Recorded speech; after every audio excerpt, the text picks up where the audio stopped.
आप हमें बताइए कि हमको क्या करना चाहिए। एक छोटा सा काउंटर ले लीजिए, समझ रहे, और उसमें 10,000 नाम 24 घंटे में जप लीजिए। क्या रहता है अंगूठी में? राधा राधा राधा राधा। और फिर आप देख लीजिए, हर परिस्थिति को मिटिया मेट करके परमानंद में निमग्न करने वाला प्रभु का नाम है। आपके सामने मैं बैठा हूं, दोनों किडनी फेल है, हर कष्ट बाह्य इतना और अंदर से आनंद इतना है कि हम तुम्हें कैसे बताएं। हर समय मैं प्रसन्न रहता हूं, मृत्यु का किंचन मात्र कोई भय नहीं रह गया, किसी से कोई अपनापन नहीं, कोई परायापन नहीं। उसी आनंद को बांटने के लिए भगवान ने अभी जो समय दिया है वो लूट लो। ये बाजार है, परमानंद की बाजार है। अगर लूट लो, संतों के वचन मान करके चल लो तो मंगल हो जाएगा, और नहीं तो भगवान के नाम, भगवान की लीला, भगवान की कथा, वो सब अर्थ प्रधान हो गया है। अध्यात्म कभी बिकता नहीं है, और जो बिकता है वो कभी अध्यात्म होता नहीं है। बिकने वालों से जगत का परिवर्तन नहीं होता। जगत का परिवर्तन होता है जो स्वयं परमात्मा में बिक गया और केवल परमात्मा ही उसकी दृष्टि है। तो इसलिए हमें लगता है नाम जब तक। महाराज जी, अलग से क्या आनंद, अभी तो हम बड़े प्रसन्न हैं, बढ़िया बाहर यश है, लेकिन ये प्रसन्नता स्थायी नहीं, मृत्यु आने वाली है। पर जब आएगी तो आएगी, अभी तो इसके बाद वही तो अज्ञान की दशा है, वही तो अज्ञान की दशा है कि हम अगले कदम को नहीं सोचते, हम आज को सोच रहे हैं। फिर इसके बाद क्या होगा? महाराज नहुष अपने पुण्य बल से देवराज इंद्र पदवी पे गए, और इंद्र पदवी पे देवराज की पत्नी के प्रति गलत दृष्टि के अजगर योनि में आ गए। कहां देवराज इंद्र पद और कहां अजगर योनि। तो आज हम मनुष्य हैं, हमें पीड़ा है तो हम डॉक्टर को दिखा सकते हैं, और कल जब हम कीड़े मकोड़े पशु पक्षी बनेंगे तब हमारा क्या होगा? क्योंकि हम मरने वाले तो है ना, शरीर छूटने वाला है, हम तो अविनाशी हैं।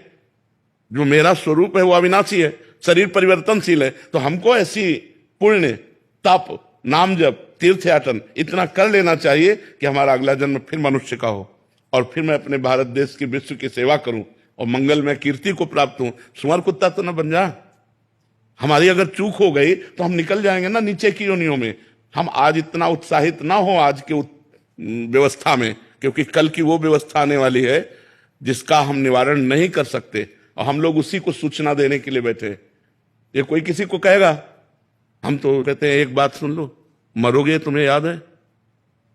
तुम्हें ये याद है कि तुम मरोगे? उसके होश खराब हो जाते हैं कि बाबा से आशीर्वाद मांगने आते। ये तो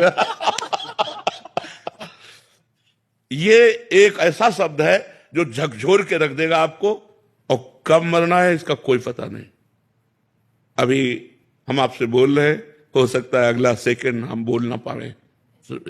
माया का खेल ऐसा है, माया का खेल ऐसा है, इसलिए हम सावधान करते हैं। राधा राधा राधा राधा, कुछ नहीं लगता, बस अंदर से बोलना है राधा राधा राधा। और अगर मान सको तो कोई नशा ना करो। करते हो कोई नशा? बहुत सुंदर बात है।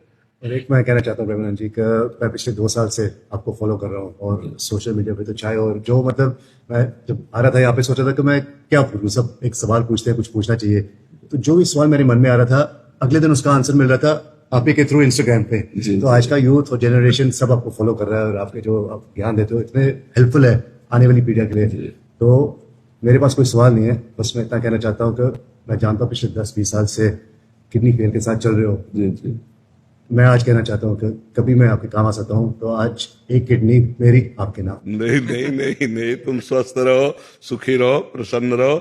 मैं भगवान की कृपा से एकदम स्वस्थ हूं, और जब तक उनका बुलावा नहीं आएगा तब तक ये किडनी हमको ले नहीं जाएगी, और जब बुलाया आ जाएगा तो जिसका आ जाता है फिर उसको जाना पड़ता है। पर आपका ये सद्भाव हम बहुत हृदय से स्वीकार करते हैं। आप स्वस्थ रहो, आप प्रसन्न रहो, सुखपूर्वक आनंद पूर्वक रहो, और नाम जप करते रहना, ठीक है?